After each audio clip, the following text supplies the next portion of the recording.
läbi, oled üsna higine, kuigi tegelikult tundus, et murdsid üsna ruttu vastase. Kuidas siis seda kommenteerid? Sulgpall on intensiivne spordiala ja need erinevused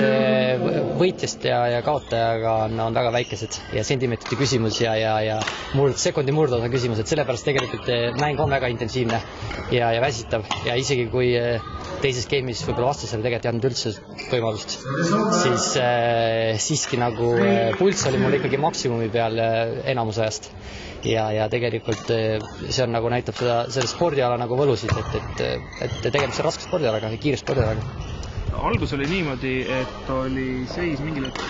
0-4, sa oled Eesti koondise liider ja Luksemburg ei peetavast kõige tugevamaks koondiseks, et mõnelgi publiku seas võis korraks nagu südame alt eletaks minna, sul läks või läinud?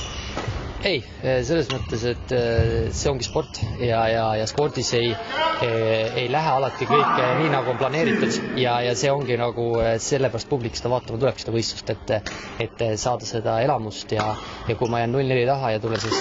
võitjana välja, siis tegelikult see on nagu näitab, et ma olin nagu pühendunud ja väga nagu positiivne selles mängus ja ma arvan, et publik tahabki tegelikult sellist võitluslikku sporti ja keegi ei taha siia tulla vaatama sellist kindlat 5-0 võitu, nagu näiteks hommikupoole oli,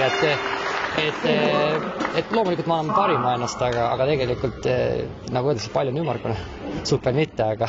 aga siiski nagu asjad ei lähe, eriti sulgpallmängus, kus on nii suured kiirused ja nagu väikesed erinevused just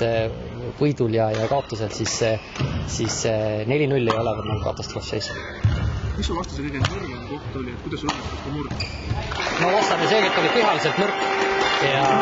ja tal oli probleeme nagu liikumisega just kui on nagu väljak tema jaoks suur, et kui ma lõin talle käe peale ja kehapiirkonda, siis ta oli tegelikult päris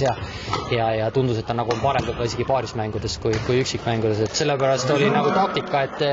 hoian palli mängus ja ise töötan nagu kõvasti kehaliselt ja näitan talle, et sellest mängust nagu midagi kergelt loota ei ole ja tegelikult ta vaimselt kustus kuudselt kiiresti ka just sellepärast ära. Sul on endal olnud üsna tihe mängude graafik ja sa tulid just täna lennata pealt ka taanist siia, andis see kuidagi tunda? Ei ütleks, et andis, et võib-olla olid esimesest 4 punkti nagu läks nagu selle nahka natuke, aga ma pean arvestama alati seda, et nii tähtis võistlus ja nii suur närvipinge ja suured lootused on minu peal, siis ma arvan, et läks isegi hästi täna see esimene mäng. Aitäh ja edu! Aitäh!